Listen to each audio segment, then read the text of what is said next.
Praise the Lord. கர்த்தருக்கு பிரியமான சகோதர சகோதரிகளே, இன்று உங்களோடு கூட தேவனுடைய வார்த்தையை பகிர்ந்து கொள்ள ஆசைப்படுகிறேன்.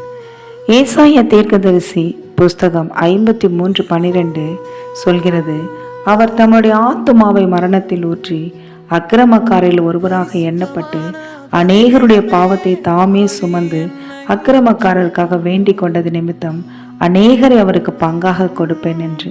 கர்த்தராகிய இயேசு கிறிஸ்து பிறப்பதற்கு முன்பதாகவே பரிசுத்த ஆவியானவர் மூலமாக ஏசாயா தீர்க்கதரிசிக்கு இப்படிப்பட்ட காரியம் வெளிப்படுத்தப்படுகிறது.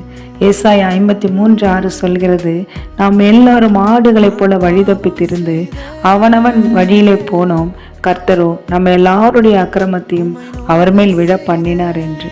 ஆம் கர்த்தருடைய பிள்ளைகளே, கர்த்தர் நம்ம எல்லாருக்கும் தம் ஒரே குமாரனாகி இயேசு கிறிஸ்துவை நொறுக்க சித்தமாகி பாடுகளுக்கு உட்படுத்தினார் என்று ஏசாயா 53:10 சொல்கிறது. வழிதப்பி தெரிந்த நம்மை தம்முடைய வார்த்தையினாலும் தன்னுடைய பாடுகளாலும் தன்னுடைய இரத்தத்தை சிந்தியும் மீட்டெடுத்து தன்னுடைய மந்தையில சேர்த்து அரவணைத்து நடத்துகிற நம் கர்த்தராகிய இயேசு கிறிஸ்துவுக்காக நாமும் நம்மளுடைய இருதயத்தை ஒப்பு கொடுப்போமா?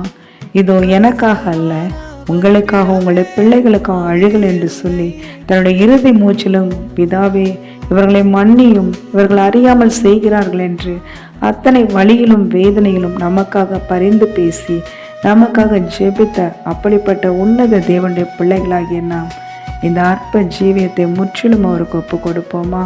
அவருடைய கற்பனைகளை கை கொள்ளும் போது அவர் கொடுத்த வாக்கின்படி சகல ஆசீர்வாதங்களாலும் நம்மை நிரப்பி வழி நடத்துவார். கர்த்தர் தாமே உங்களை ஆசீர்வதிப்பாராக. ஆமென். இந்த வார்த்தை உங்களுக்கு ஆசீர்வாதமாக இருந்தா இந்த சேனலை லைக் பண்ணுங்கள், ஷேர் பண்ணுங்கள், சப்ஸ்கிரைப் பண்ணுங்கள், கமெண்ட் பண்ணுங்கள். God bless you all.